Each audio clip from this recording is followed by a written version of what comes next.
2023년 맥주 감사절에 주신 주님 말씀은 누가복음 7장 47절부터 50절까지입니다. 신약성경 누가복음 7장 47절부터 50절까지 함께 봉독하도록 하겠습니다. 이러므로 내가 네게 말하노니 그의 많은 죄가 사하여졌도다. 이는 그의 사랑함이 많음이라. 사함을 받은 일이 적게 사랑하느니라. 이에 여자에게 이르시되 내 죄의 사함을 받았느니라 하시니 함께 앉아있는 자들이 속으로 말하되 이가 누구이기에 죄도 사하는가 하더라. 예수께서 여자에게 이르시되 네 믿음이 너를 구원하였으니 평안히 가라 하시니라. 아멘. 맥주 감사절은 1년의 초반을 생명을 유지하며 은혜를 받은 이스라엘 백성들에게 하나님께 감사하는 절기를 삼았습니다. 그리고 모든 소득을 마치는 가을, 겨울 접어들 때는 추수감사절로 말하는 수장절이 있어서 1년 혹은 인생의 모든 받은 은총을 하나님께 감사하며 영광을 돌려드리는 그런 절기입니다. 주님은 왜 우리에게 감사를 가르칠까요? 하나님께 주신 은총을 기억하며 하나님께 나아가는 합당한 영혼이 되게 함과 또 그 주님 앞에 받은 사랑과 은혜를 형제와 이웃들에게 나누게 하는 사랑의 실천이 바로 절기들을 세우신 이유입니다. 특별히 맥주절이라 하면 먼저 거둬지는 보리나 밀 따위를 거두면서 하나님께 감사 영광을 돌렸지만 농경사회가 지난 지금은 우리는 영적인 것에 더욱 그 의미를 둡니다.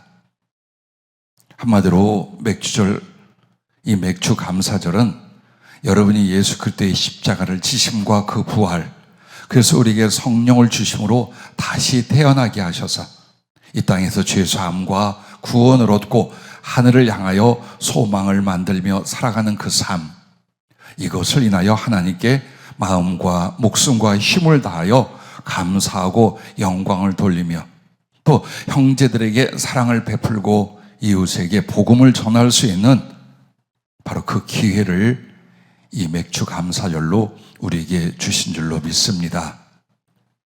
오늘 감사와 사랑이라는 제목으로 말씀을 나누려고 합니다. 본문 말씀은 그 앞절부터 보면 예수님이 바리새인 시몬이라는 사람 집에 초청을 받아서 가게 됩니다. 그런데 무슨 연고인지 주님을 초청했지만 어떤 환대도 대접도 합당한 예절도 갖추질 않아요. 그저 예수님은 한 구석에서 약간의 식물과 음료 따위를 앞에 놓아 준 채로 거기 그냥 계셔요. 그때에 죄인이라고 손가락질을 받으며 평생에 천대를 받던 한 여인이 그 동네에 있었습니다. 우리는 이 여인이 어떤 죄인인가에 대하여는 성경은 말하지 않습니다. 아마도 그의 인격 때문인지 모르지만 많은 사람들은 유추하기를 당시 여자가 죄인이라고 낙인을 찍을 때는 창기였을 확률이 크다. 아니면 살아남기가 어려우니까. 어쨌든 이 여인과 함께 8장으로 넘어가면 거기에 바로 막달라 마리아, 귀신이 7이나 들어서 사람이 인격과 영혼 존재를 망쳐가던 막달라 마리아라고 하는 여인의 이야기가 나옵니다. 이걸 통해서 우리가 바로 이 한 죄인이라는 여자가 7 귀신이 들렸던 막달라 마리아라고 추정을 하는데 그 믿음은 옳습니다. 어쨌든 그 여인이 황급히 집에 가서 자기의 남은 마지막 재산인 값비싼 향유를 가지고 옵니다. 그리고 예수님 발에 부어드리는데 그만 주님 발을 붙들고 울기 시작을 합니다. 얼마나 하염없이 울었던지 그 눈물이 주님 발을 적시고 물 대신 발을 닦는 것이 됩니다. 수건 대신 긴 머리채를 풀어서 예수님의 발을 닦아드렸습니다. 그리고 그 향유를 남김없이 주님 발에 부은 뒤에 끌어안고 입맞추기를 쉬지 않습니다. 바리새인 시몬과 함께 있던 사람들은 그 죄인이라 낙인 찍힌 여인이 예수님의 몸에 손을 댔다든가 혹은 가까이 가서 그렇게 살해하는 모습을 보고 비난을 합니다. 그때에 예수님께서 이 말씀을 하신 것입니다. 오늘 여러분과 나는 이 두 사람의 입장이 되어보는 겁니다.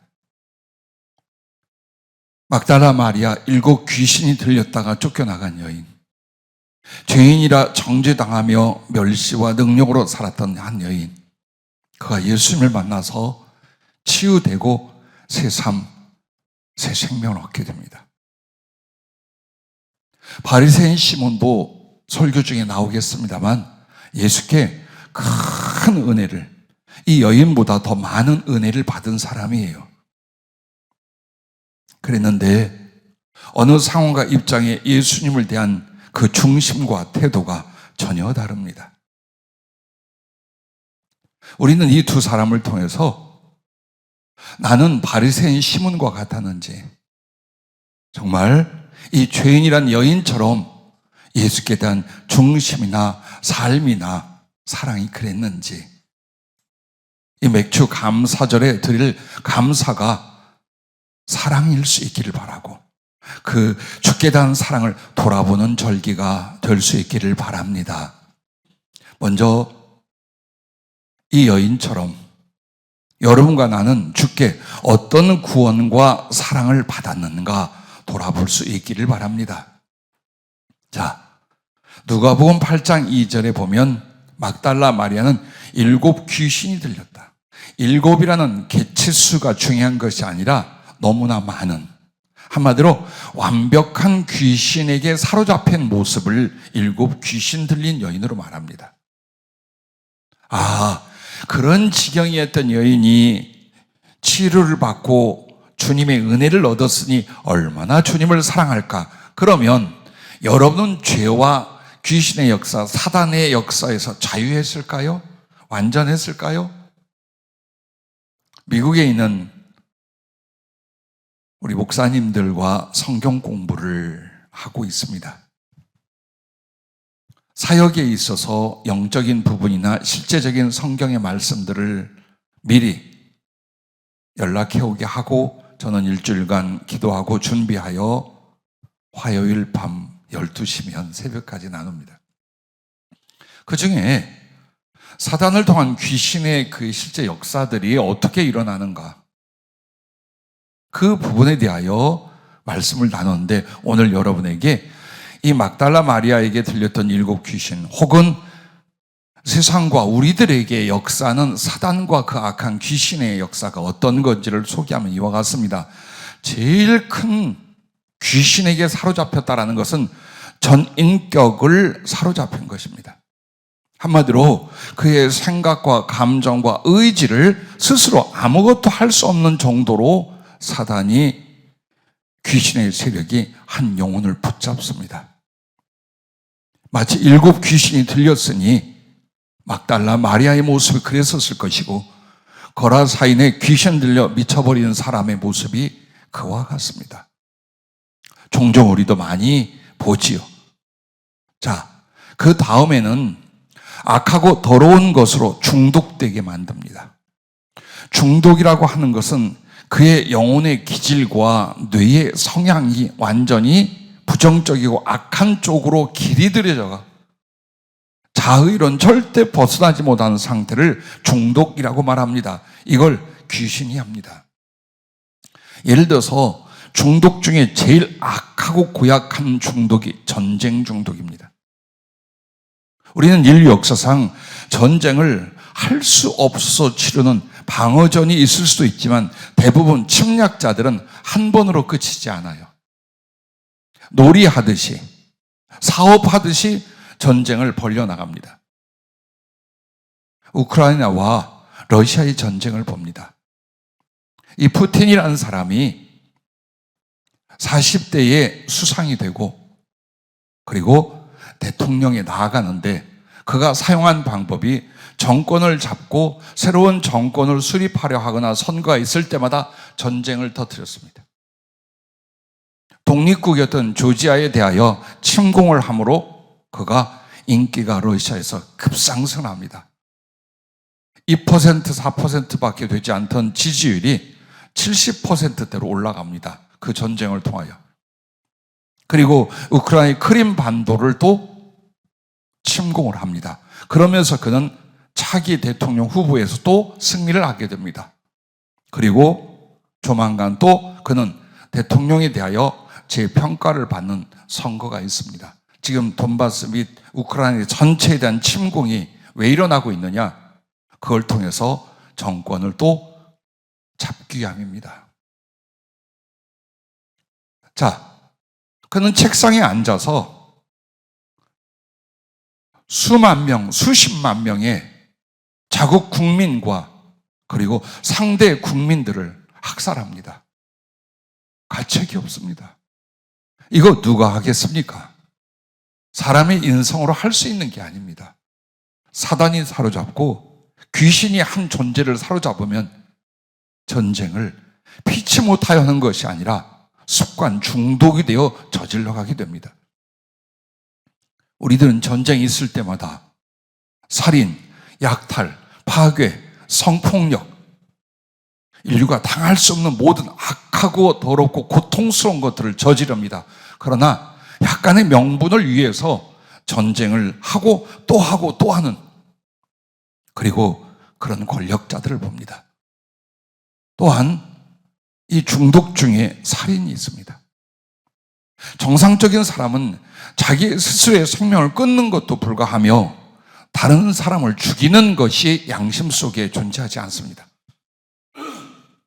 그런데 귀신이 사로잡잖아요. 여러분 뉴스라든지 현대 매스컴을 통해서 굉장히 많이 볼 거예요. 자식을 낳아서 목 졸라 죽이고 냉장고에 넣는 일들. 어느 날 우울증에 시달리는 사람이 사람을 죽여보고 싶다 해서 그물을 쳐서 사람을 잡아 죽인 일들. 이 춘재라는 존재는 어떻게 사람을 성폭력 그리고 살인으로 몰고 갔는지 알 겁니다. 약물 중독이 있습니다. 알코올 중독이 있습니다. 도박이 있습니다. 그리고 게임 중독도 있습니다. 많은 어린이, 청소년, 젊은이들, 심지어 나이 먹은 사람조차도 그 게임에 대하여 혹은 게임과 함께 유사한 매체들에 대하여 정신을 차리지 못합니다. 그들은 정신세계, 사고와 판단과 감성에 있어서 지배를 당하게 됩니다. 섹스도 있습니다. 섹스 중독은 피하지 못하고 그렇게 살아가는 사람도 있지만 그것이 성폭력으로 이어지기도 합니다. 그리고 여러분이 생각하지 못한 중독이 있습니다. 돈입니다. 돈에 대한 중독이요. 돈은 필요로 하는 것이지 중독일까요? 여러분이 그 돈의 종이 되면 중독자입니다. 즉 인격도 관계도 신앙도 돈보다 못해 하면 그때부터 우리는 돈에 대한 중독이 이미 들어있는 사람들입니다. 그래서 나중에는 가치관도 행복도 신앙도 다 어디로 연결하냐? 돈에 대해서 연결합니다. 결코 하나님과 진리가 그 안에 있을 수 없습니다. 이게 다 사단의 역사입니다. 그러므로 돈에 대한 중독자가 성경에 나옵니다. 가룟 유다입니다. 헌금을 맡았는데 그것을 손을 대어 훔쳐갑니다. 그리고 예수님을 파는데 은 30을 위하여 팔아버립니다. 이 정도를 가리켜서 돈 중독이라고 말할 수 있습니다. 그리고 그 다음에는 귀신의 역사가 이제 좀 덜 역사한다고 할까요? 지금 순서로 말하자면 부정적인 성품과 습관이 되게 만듭니다. 사람의 성품이나 습관을 악한 것, 옳지 못한 것, 우울한 것, 슬픈 것, 그리고 부인하는 것, 믿지 않는 것 등등으로 사람을 얽어매요. 그러면 인생에 있어서 그 성품과 습관이 행복을 가치관을, 그리고 삶을 결정합니다. 근데 그것을 귀신이 붙잡기 시작한다면 얼마나 불행하겠습니까? 그 다음에는 생각과 감정을 왜곡되게 만드는 것이 귀신 역사입니다. 즉, 귀신이 나타나고 희한한 짓을 벌이지 않아도 아무 보이지 않고 존재치 않는 것처럼 여러분의 생각과 감정에 이입될 수가 있습니다. 그리고 그런 생각이나 감정을 자꾸 삐뚤어지게 합니다. 사랑이것만 사랑으로 보이지 않게 하는 거예요. 은혜 이것만 은혜로 깨닫지 못하게 하는 거예요. 모든 것에 대하여 그 생각이 부정적이며 그 감정이 정상적이지 않게 만듭니다. 이것조차도 귀신의 역사가 일어나고 있기 때문입니다. 그리고 마지막 5번째는 거짓되고 악한 말을 하게 합니다. 말에도 사단의 역사, 귀신의 역사가 있습니다. 왜 말을 악하게 합니까? 왜 말로 상대를 아프게 하고 항상 모든 관계에서 사람에게 상처를 줍니까? 근데 말은 소리가 아닙니다. 말은 영혼에서 영혼으로 전달되는 강력한 생명력이고 영향력입니다. 그리고 그 말로 말미암아 삶과 생명이 결정이 되기까지 하는 거예요. 그래서 사단이 하나님의 말씀으로 영혼을 구원하고 창조하고 임하시는 것처럼 사단도 말로써 임합니다. 그래서 그 사람의 언어와 말을 주장함으로 말미암아 자신의 종이 되게 하고 자신의 영향력을 주변에 퍼뜨리게 만드는 거예요. 아니, 이렇게 사단의 역사, 귀신의 악함이 7 귀신을 들렸다 하니 이 사람이 어떤 존재였겠습니까? 그래서 그 결과 사단의 노예와 도구가 되고 맙니다. 요한일서 3장 8절에 보면 죄를 짓는 자는 마귀에게 속하나니 마귀는 처음부터 범죄함이라 하나님의 아들이 나타나신 것은 마귀의 일을 멸하려 하심이라. 한마디로 여러분과 내가 옳지 않은 것과, 즉 불의한 것과 죄를 접촉하고 품게 됨으로 말미암아, 행함으로 말미암아 사단에게 자신을 넘겨주고 사단의 종, 노예가 되고 도구가 되고 만다는 것입니다. 그렇게 됨으로 하나님과 진리를 떠나 저주거리가 되게 합니다.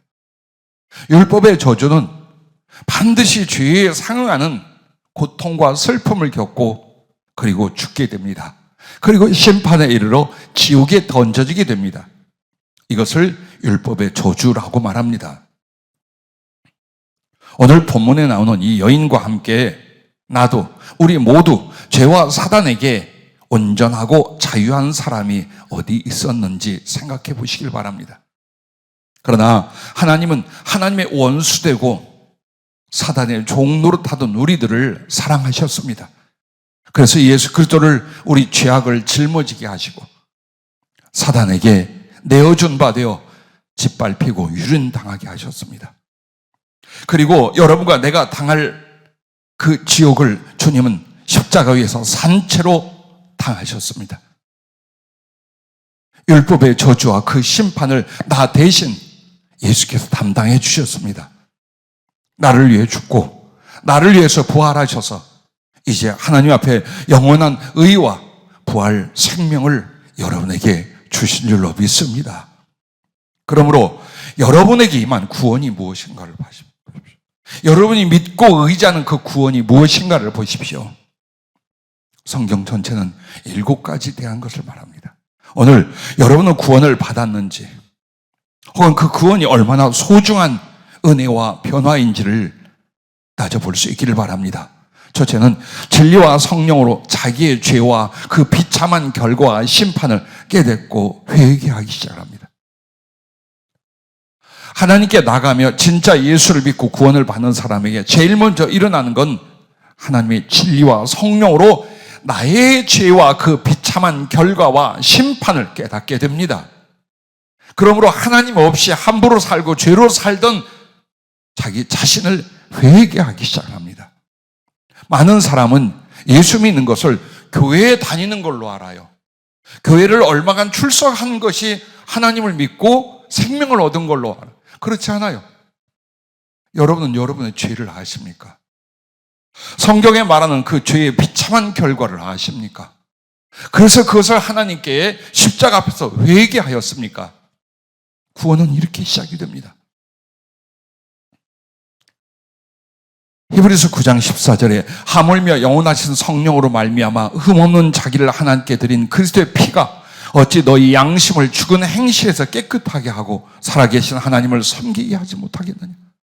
예수의 피, 믿음으로 말미암아 그의 보혈은 바로 우리들의 양심을 일깨웁니다. 죽어 있는 자, 죄로 하나님을 멀리하고 떠나가 있는 자, 흉악함으로 사로잡힌 자, 그들의 양심을 깨우쳐 변화되게 합니다. 그 회개를 통하여 하나님을 섬길 수 있는 영혼이 되게 만듭니다. 이것이 일어났습니까? 이 은혜로 인하여 여러분 신앙생활을 하고 계십니까? 두 번째는 믿음으로 그리스도의 십자가와 부활의 은혜를 영접하게 됩니다. 반드시 이 사람 안에 나의 죄를 깨달았어요. 그 죄의 비참한 결과를 알았어요. 그리고 애통함의 회개가 일어나잖아요. 그때서야 예수님의 십자가가 보여요. 그 십자가의 은혜와 의미와 너무나 소중함을 깨닫게 됩니다. 왜? 내 죄 때문이에요. 내 죄를 담당하고 소멸시키고 나를 살리게 하여 하나님의 아들이 사람이 되어 십자가에 달린 거기서 당하신 그 고통과 희생들을 그게 깨달아지는 거예요. 그래서 선하고 겸손한 양심이 되어 그 예수님을 두 손 벌려 영접하게 되는 거예요. 예수를 믿는다는 지식이나 이름이 아니에요. 주의 십자가, 그 은혜, 그 희생, 그리고 나를 위해 의와 생명을 위하여 부활하신 은혜를 내가 손수 영접하는 것입니다.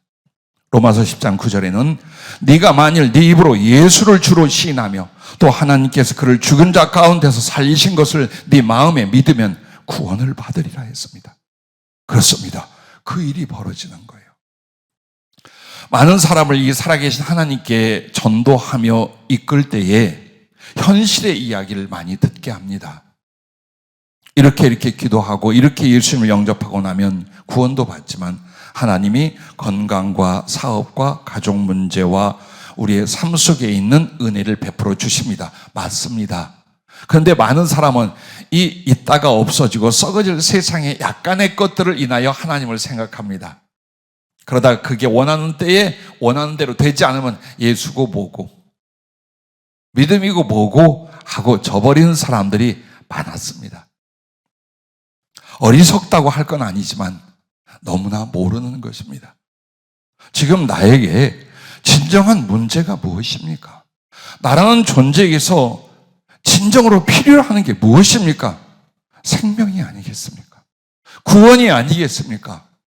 이 땅에서 그 하나님의 구원의 생명과 사랑으로 하늘까지 이어지는 것이 아니겠습니까? 이걸 몰라요. 이걸 어쩌여 약간의 사업이나 건강이나 인간의 관계나 하고 비교가 할 수 있겠습니까? 물론 그것도 함께 하나님이 주관할 수 있지만 여러분 마음속에 예수님의 십자가와 그 부활이 나를 위한 것을 믿고 영접하셨습니까? 그래서 예수 그리스도를 그 믿음으로 말미암아 나의 주, 나의 하나님이라고 고백하며 그를 의지하고 믿고 섬기기로 작정했습니까? 그 일이 벌어지는 거예요. 세 번째는 성령으로 새롭게 하심을 입어 심령과 가치관과 삶과 목적이 의와 거룩과 사랑과 천국과 하나님으로 바뀌고 변화 성숙해 가기 시작합니다. 사람이 달라지는 거예요. 그래서 구원은 거룩한 변화예요. 여러분이 구원을 받았노라고 말하면서 심령도 그리고 가치관도 목적도 생활도 안 바뀌었다. 죄송합니다. 구원받은 거 아닙니다. 구원에 관한 초청을 받은 거지 여러분 구원받은 것이 아닙니다. 왜? 구원은 형식이나 법칙이 아니에요. 살아계신 주 예수 그리스도 그 하나님이 그의 영으로 내 안에 들어오시는 거예요. 그래서 나의 생각과 영혼을 나의 삶을 영향을 주시고 주관하고 이끌기 시작해요. 그런데 어찌하여 변화가 없겠습니까? 그래서 구원은 눈으로 보이는 게 아니라 내게 일어난 변화를 통하여 그 하나님이 나를 사랑하시고 주 예수께서 나를 구원하신 걸 믿고 감사하고 확신하는 것입니다.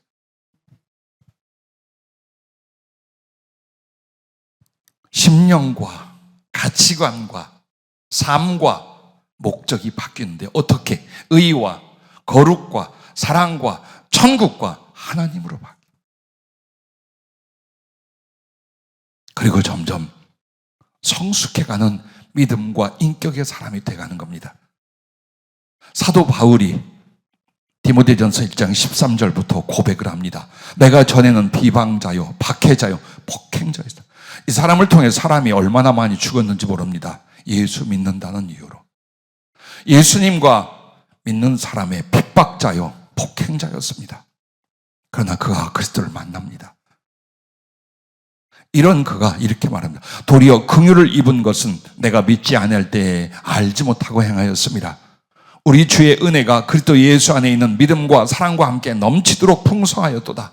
mit보다 모든 사람이 받을 만한 이 말이여 그리스도 예수께서 죄인을 구원하시려고 세상에 임하셨다 하였도다. 죄인 중에 내가 괴순이라. 그러나 내가 긍휼을 입은 까닭은 예수 그리스도께서 내게 먼저 일체 오래 참으심을 보이사 후에 주를 믿어 영생 얻는 자들에게 본이 되게 하려 하심이라. 영원하신 왕 곧 썩지 아니하고 보이지 아니하고 홀로 하나이신 하나님께 존귀와 영광이 영원 무궁하도록 있을지어다. 아멘. 자, 이렇게 사람이 바뀌는 거예요. 심령이 바뀌고 가치관이 바뀌고 삶이 바뀌고 목적이 바뀌는 거예요. 우리의 구원은 이렇게 하나님의 은혜로 임하게 됩니다. 네 번째는 하나님을 말씀으로 듣다가 눈으로 보며 가슴으로 사랑하고 삶으로 동행하게 됩니다. 막연한 하나님에 대한 지식. 근데 그것이 이제는 어때요? 또렷하게 눈으로 보는 것처럼 만난 바 되며 사랑하는 바 되며 교제와 동행이 내 영혼과 삶에서 일어나는 인생이 되는 거예요. 하나님이 어디 있어? 하나님이 있으면 나한테 보여줘봐. 천국이나 지옥이 어디 있어? 예전에 못된 말 많이 했었어요. 예, 하나님은 내 안에 계십니다. 나의 사랑, 나의 영역, 나의 미래, 나의 모든 것에 함께 계십니다. 그러므로 베드로전서 1장 8절에는 예수를 너희가 보지 못하였으나 사랑하는도다. 이제도 보지 못하나 믿고 말할 수 없는 영광스러운 즐거움으로 기뻐하니 라고 말합니다. 그래요. 육신의 눈으로는 보지 못했어요. 이 손의 감각으로는 만지지 못했어요. 그러나 내 영혼이 내 생활 속 삶 속에 그분의 섭리가 너무나 뚜렷해요. 영으로 보고 영으로 듣고 영으로 마음을 나누고 그리고 삶의 실제의 이곳저곳 이 일 저 일 속에 그분은 역사하고 섭리하고 동행하시는 것을 체험하고 경험하게 만들어 주십니다.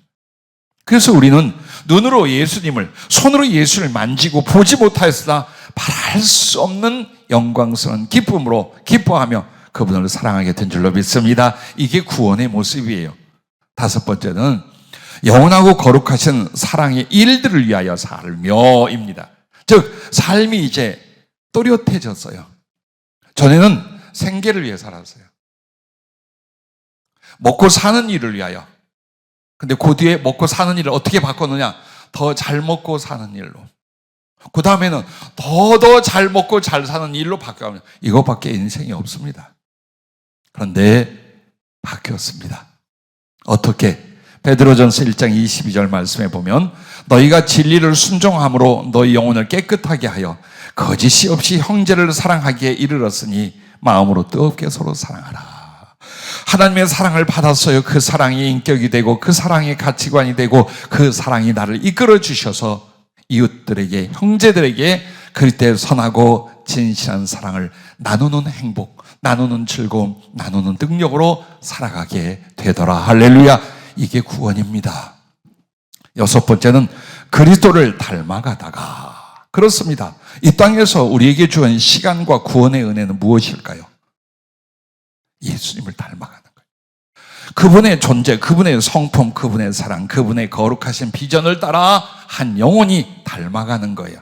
그래서 에베소서 4장 15절에 보면 오직 사랑 안에서 참된 것을 하여 범사에 그에게까지 잘할지라. 그는 머리니 곧 그리스도라 라고 말합니다. 그렇습니다. 여러분이 구원을 받았으면 여러분은 예수님을 닮기 위하여 예수님의 거룩한 사랑과 매력에 푹 빠져서 그분을 본받고 그분을 연구하고 그분을 사랑하여 닮아간 데 전력합니다. 그러나 관심 없어. 예수님을 아는 것도 관심 없고 닮아가는 일엔 더더욱 관심 없어. 죄송해요. 정직하게 말합니다. 구원받지 못한 거예요. 아직 구원에 이르지 못한 거예요. 왜? 구원에 이르지 못하고 구원을 받았다고 착각하면 이런 일이 벌어져요. 지식으로는 인정을 하나 마음은 따라가지 않아. 삶은 따라가지 않아. 구원은 논리가 아니에요. 단지 언약이 아니에요. 현실. 내 영과 삶에 일어나는 하나님의 직접 임하시고가 현실이에요. 그래서 그 사람은 당연히 나의 구주요, 나를 지으신 창조주신 그리스도 예수의 마음과 성품, 삶과 그 존재에 대하여 얼마나 흠모하는 마음이 일어나겠습니까? 그래서 배우려 하고 닮으려 하고 그러므로 그렇게 사랑하고 그렇게 하나님께 영광을 돌리게 되는 것입니다. 마지막 7번째는 하늘의 보화를 쌓고 하나님과 함께 그 영광을 누리고 이루게 된다는 겁니다. 즉, 이 땅에 사는 삶이 뭐냐? 하나님 나라의 보물로 올려놓아. 왜? 하늘에서 그 보물의 1000배, 10,000배로 내게 돌아올 것을 하나님이 약속하고 상급으로 준비해요. 즉, 이 땅에서 의미 없이 단지 하늘만을 바라보고 사는 것이 아니라 이 땅에서 선한 일과 하나님의 사랑과 복음의 일들을 하여 이 모든 것들을 땅에서 소멸되지 않고 하나님 나라에 장차 내가 받을 상급과 보물로 쌓아 올리게 만들어요. 그리고 주님 앞에 갔을 때에 이 땅에서 하나님께 합당하게 행한 것과 사랑의 일들을 통하여 하나님과의 사랑의 지위, 받는 상급과 누릴 영광이 거기서 결정이 되게 만들어주시는 것입니다.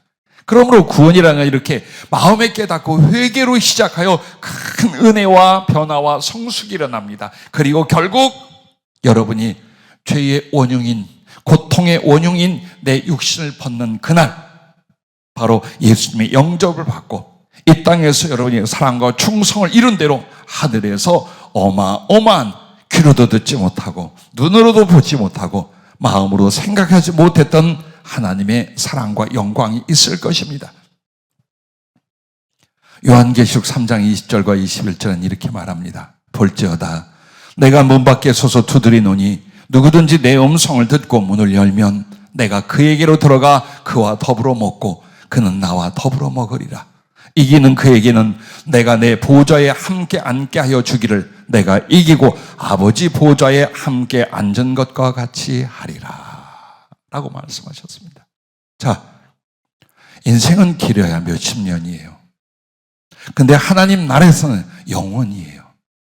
그 영원한 생, 영원한 삶, 영원한 것의 완전함을 위하여 여러분은 이 땅에서 믿음이라는, 즉 하나님을 만나고 변화되는 구원의 은혜의 시작을 하고 계신 거예요. 그러나 모든 인류가 누구든지 예수 믿어 구원받고 이 은혜, 이 영광, 이 하나님 나라에 들어가는 것이 아닙니다. 아닙니다. 그런데 여러분에게 깨닫고 느낄 수 있는 그 구원이 어떤 것인가를 알라고 지금 말씀을 드렸어요. 그렇다면 여러분과 나는 이제 이 구원을 다른 말로 말하면 이것입니다. 잃어버린 하나님의 형상을 회복하고 완성하는 거예요. 그럼 이 말이 뭡니까? 여러분과 나, 인간을 처음 지으실 때에 하나님이 자기 형상, 곧 하나님의 형상대로 사람을 창조하시되 라고 창세기 1장 27절에 말합니다. 그러나 죄를 선택함으로 말미암아 더 이상 그들은 하나님의 형상, 즉 하나님의 인격성, 하나님의 영원성, 하나님의 그 존재적인 관계와 연결된 모든 것들을 다 잃어버리게 됩니다. 그러므로 사람이 하나님과 그 형상을 잃었을 때에 어떻게 됩니까? 결국 마귀의 형상으로 끝나게 됩니다. 지옥에 있는 자들이 하나님의 모습일까요? 귀신과 흉악한 사단의 모습, 사단의 인격, 사단의 고통 그대로일 것입니다.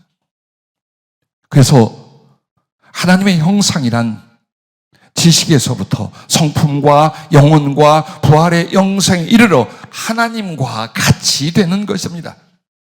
골로새서 1장 15절에 그는 즉 예수님은 보이지 아니하는 하나님의 형상이시오 라고 말합니다.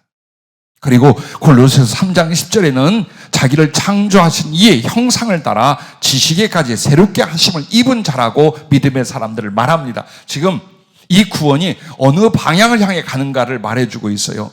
그래서 고린도전서 15장 49절에는 우리가 흙에 속한 자의 형상을 입은 것 같이 아담처럼 이렇게 태어났어요.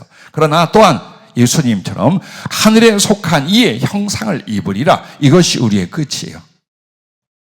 하늘에 속한 이의 형상, 즉 예수 그리스도의 인격성과 존재성, 속성도 말하지만 그가 사람이 되고 부활하심 같이 오늘 우리도 그 부활의 완전함, 즉 피조물이 그의 창조주같이 되는 거예요. 죄인이었고 연약하던 보잘것없는 인간이 구원의 완성이 뭡니까? 하나님처럼 되는 거예요. 여러분이 하나님과 같은 지혜, 하나님 같은 능력, 하나님 같은 사랑, 하나님이 될 수는 없지만 이 하나님의 거룩한 속성에 참여하고 연합된 자들로 신과 같은 존재들이 되는 거예요. 그게 바로 잃어버린 하나님의 형상을 회복하고 하늘에서 완성을 시키는 것, 그것이 우리에게 주신 구원이라는 것을 잊지 마시길 바랍니다. 그러므로 여러분과 나는 구원의 감사는 죄의 사함의 크기로 말미암아 비롯된다는 거예요. 왜 이 세상을 살면서 우리는 하나님 앞에 감격이 없을까요? 하나님에 대한 진정한 감사가 나의 삶의 헌신과 충성과 사랑으로 이어지지 않을까요? 그것은 구원의 감사가 죄 사함의 크기로 말미암아 비롯되기 때문이에요. 누가복음 7장 40절부터 43절 말씀을 보면 이런 말씀이 있습니다. 예수께 대답하여 이르시되 시몬아 내가 네게 이를 말이 있다 하시니 그가 이르되 선생님 말씀하소서.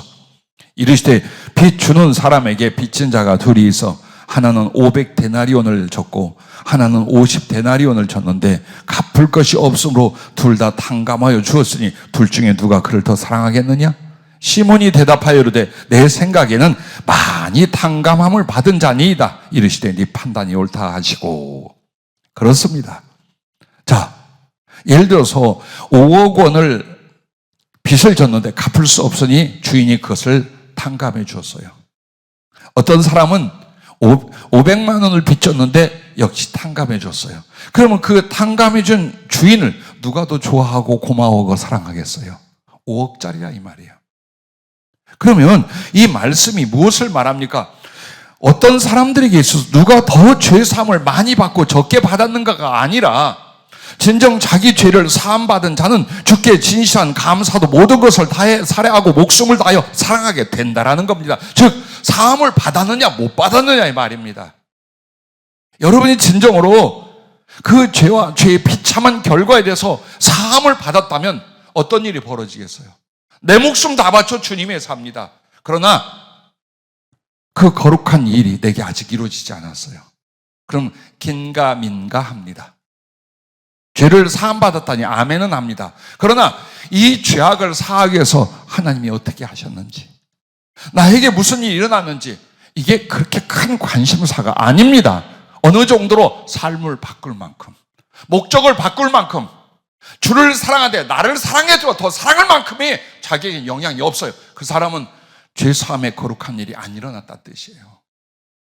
오늘 본문이 그걸 말합니다. 왜 차이가 있을까요? 왜 육의 사람이 있고 영의 사람이 있을까요? 왜 충성의 사람이 있을까? 세상 충성의 사람이 있을까요?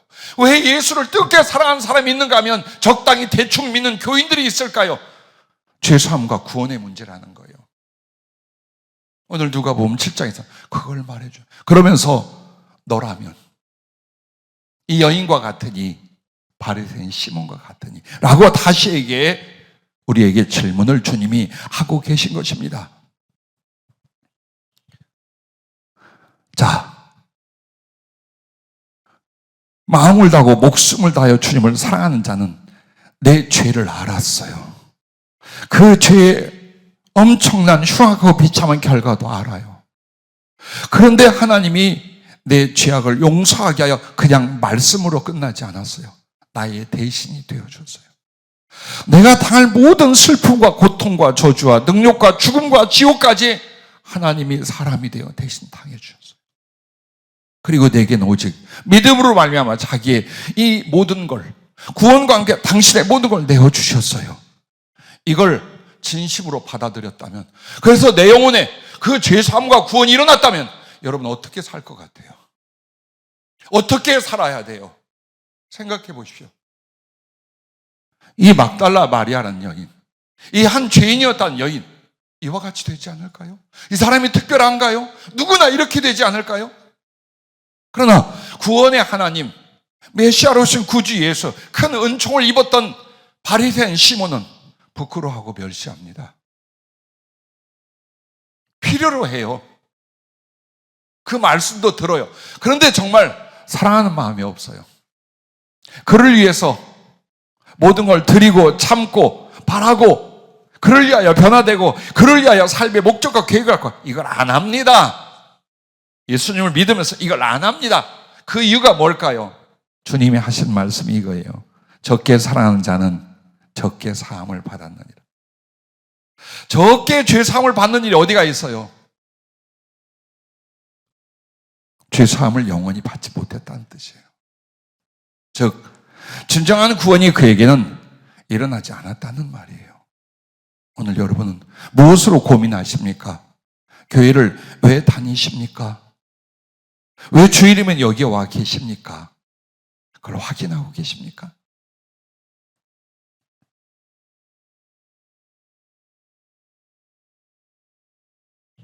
왜 주를 위해 드리고 주를 위해 살고 죽고 잠이 없겠습니까?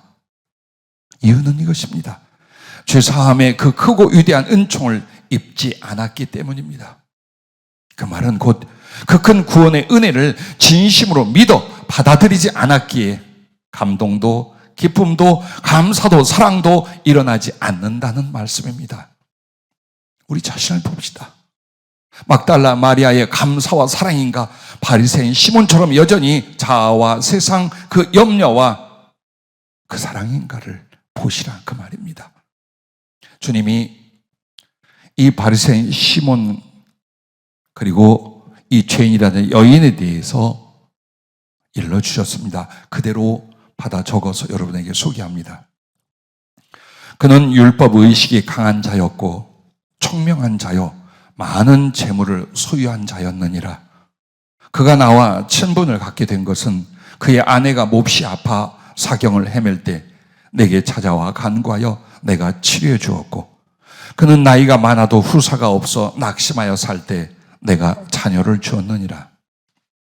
자신 또한 병들고 인생을 내려놓아야 할 때 내가 그를 고쳐주어 새 인생을 살게 되었느니라.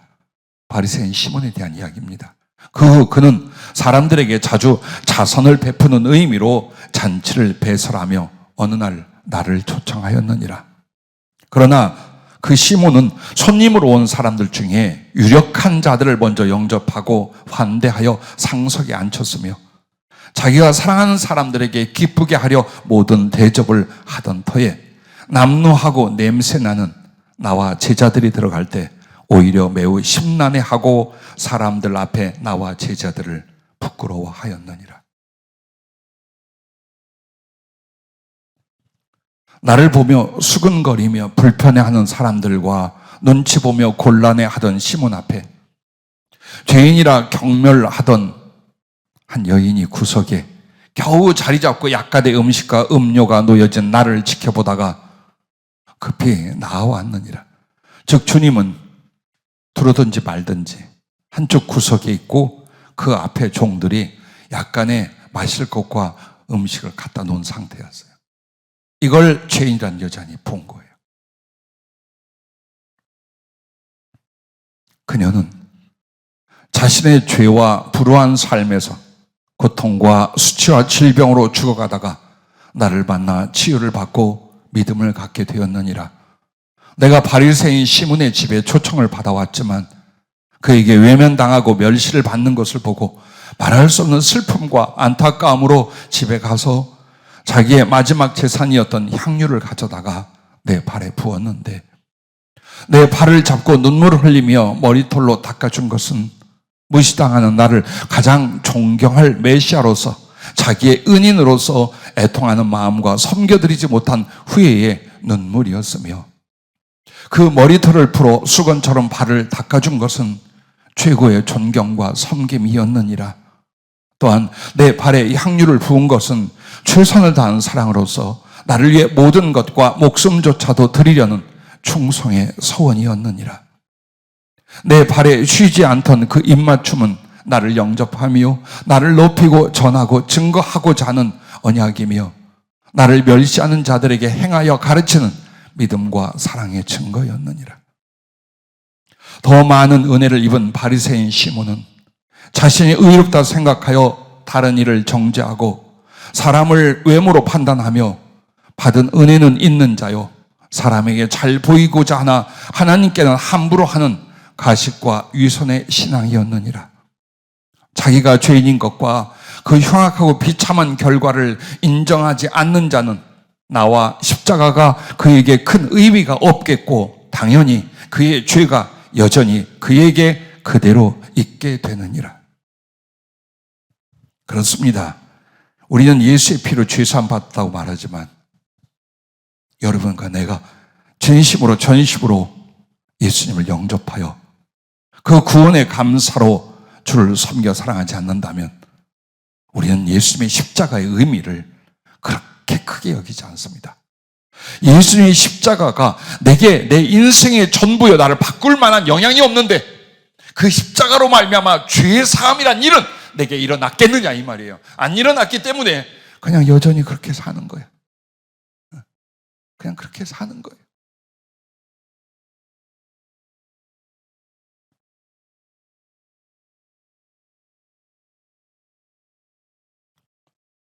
그러면서 이런 말씀을 해요. 야고보서 2장 1절부터 9절과 13절, 17절 등에 보면 여러분이 기억날 거예요. 내 형제들아 영광의 주 곧 우리 주 예수 그리스도에 대한 믿음을 너희가 가졌으니 사람을 차별하여 대하지 말라. 만일 너희 회당에 금가락지를 끼고 아름다운 옷을 입은 사람이 들어오고 또 남루한 옷을 입은 가난한 사람이 들어올 때에 너희가 아름다운 옷을 입은 자를 눈여겨보고 말하되 여기 좋은 자리에 앉으소서 하고 또 가난한 자에게 말하되 너는 거기 서 있든지 내 발등상 아래에 앉으라 하면 너희끼리 서로 차별하며 악한 생각으로 판단한 자가 되는 것이 아니냐. 내 사랑하는 형제들아 들을지어다. 하나님이 세상에서 가난한 자를 택하사 믿음에 부요하게 하시고 또 자기를 사랑하는 자들에게 약속하신 나라를 상속으로 받게 하지 아니하셨느냐. 너희는 도리어 가난한 자를 업신여겼도다. 부자는 너희를 억압하며 법정으로 끌고 가지 아니하느냐. 그들은 너희에게 대하여 일컫는 바 그 아름다운 이름을 비방하지 아니하느냐. 너희가 만일 성경에 기록된 대로 내 이웃과 이웃 사랑하기를 내 몸과 같이 하라 하신 최고의 법을 지키면 잘하는 것이거니와 만일 너희가 사람을 차별하여 대하면 죄를 짓는 것이니 율법이 너희를 범법자로 정죄하리라. 긍휼을 행하지 아니하는 자에게는 긍휼 없는 심판이 있으리라. 긍휼은 심판을 이기고 자랑하느니라. 내 형제들아 만일 사람이 믿음이 있노라 하고 행함이 없으면 무슨 유익이 있으리요. 그 믿음이 능히 자기를 구원하겠느냐. 만일 형제나 자매가 헐벗고 일용할 양식이 없는데 너희 중에 누구든지 그에게 이르되 평안히 가라 덥게 하라 배부르게 하라 하며 그 몸에 쓸 것을 주지 아니하면 무슨 유익이 있으리요. 이와 같이 행함이 없는 믿음은 그 자체가 죽은 것이라. 이걸 누가 썼느냐. 야고보가 기록했어요. 야고보가 누구냐. 주님의 제자 야고보가 아니고 주님의 젖동생 요셉과 마리아를 통해서 태어난 예수님의 동생 야고보입니다. 그가 바로 주님이 바리새인 시몬 집에서 당한 것을 듣고 보았어요. 그리고 그것을 생각하며 이 이야기를 야고보서에 기록한 거래요. 그래서 율법의 이야기를 한 이유가 뭐냐? 이 시몬이 바리새인이에요. 즉 율법주의자예요. 그럼 그 율법이 뭐라고 말하더냐? 사람 차별하지 말고 진실로 사랑을 하라 하지 않았더냐? 이것이 율법을 완성시키는 것이고 율법을 지키는 것이다. 이 말을 덧붙인 것이 바로 율법의 정통, 율법으로 산다던 바리새인 시몬이 남루하고 초췌하고 가난한 모습의 주님과 그 제자들을 그렇게 멸시했던 바로 그 일을 염두에 두고 야고보서에 기록된 것이라고 말씀을 하시는 거예요. 나에 대한 사랑이 어찌하여 발생하며 어떻게 이루어지더냐? 네가 너를 낮춰 자신의 죄와 그 죄악을 사하고 하나님과 그 나라를 주고자 십자가에 달린 채 찾아온 나를 알아보고 영접하고 그 사랑을 받았기 때문이리라. 자신의 죄를 나의 피로 씻고 나의 생명으로 자기의 생명을 삼고 나의 이름이 자신의 이름이 되었고 나의 나라가 자기의 나라가 되었기에 하찮은 육신과 세상에서의 삶을 오직 감사의 믿음으로 사랑의 충성으로 자신을 드리게 된 것이 아니겠느냐? 그 후 죄인이라 천대받던 여인은 죄사함과 구원을 얻고 그 사랑을 칭찬받게 되었으나 이 모든 것을 듣고 지켜보던 바리새인 시몬은 분노하여 나를 결국 내어 쫓았느니라. 그러므로 나와 구원은 그와 영원히 멀어지게 되었느니라. 자, 이게 배경이었고 결과였답니다. 너희도 십자가를 보았느냐? 죄사함을 받았느냐? 구원과 천국을 받았느냐? 그게 진실이라면 너도 내게 날마다 감사의 눈물과 머리털로 닦는 경외함의 순종과 마음과 목숨과 힘을 다한 사랑과 끊임없이 내 발에 입맞추는 복음의 자랑꾼이 되었으리라. 맥주 감사절의 뜻이 무엇이더냐? 내가 너를 위해 십자가와 부활을 복음과 성령으로 줘 죄사함과 구원을 받은 것에 대한 삶의 감사의 헌신과 사랑의 충성을 다짐하고 이름으로 감사와 영광 돌림이 아니겠느냐? 그녀는 이후에 자신을 구원한 나와 그 사랑의 복음을 위해 자신을 다 바쳤느니라. 언제나 나를 향하는 사랑과 마음 그리고 가난하고 없는 자들을 위한 구제와 복음으로 내 사랑의 증인이 되어 살았느니라. 나도 그녀를 무엇보다 누구보다 사랑하여 나를 그에게 나타내었고 그를 값지게 사용하였으며 나의 보좌 곁에서 지금도 나의 발을 씻기며 향유를 붓는 사랑과 영광의 자리에 있느니라. 아멘. 여기까지 말씀하셨습니다. 오늘 우리는 잡다한 있으면 좋고 없어도 살 수 있는 것들에 믿음과 생명을 걸어요. 그러나 예수 그리스도를 위하여 사랑과 충성을 드리는 일, 또 그것을 확인하는 것에 대해서는 너무나 서투르거나 어립니다. 오늘 말씀은 은혜요 두려움입니다. 내 안에 감사가 없다는 것, 감격과 내 인생과 영혼을 다하여 주님을 사랑할 수 없다는 건 내가 죄사함을 적게 혹은 받지 못했기 때문에, 즉 그분의 은혜와 그 구원의 은총을 전심으로 영접하지 않았기 때문이라 라고 말씀하는 것입니다. 부디 2023년을 그냥 보내지 마십시오. 이 여름을 그냥 지나지 마십시오. 말씀을 쫓아 성령이 도우실 겁니다.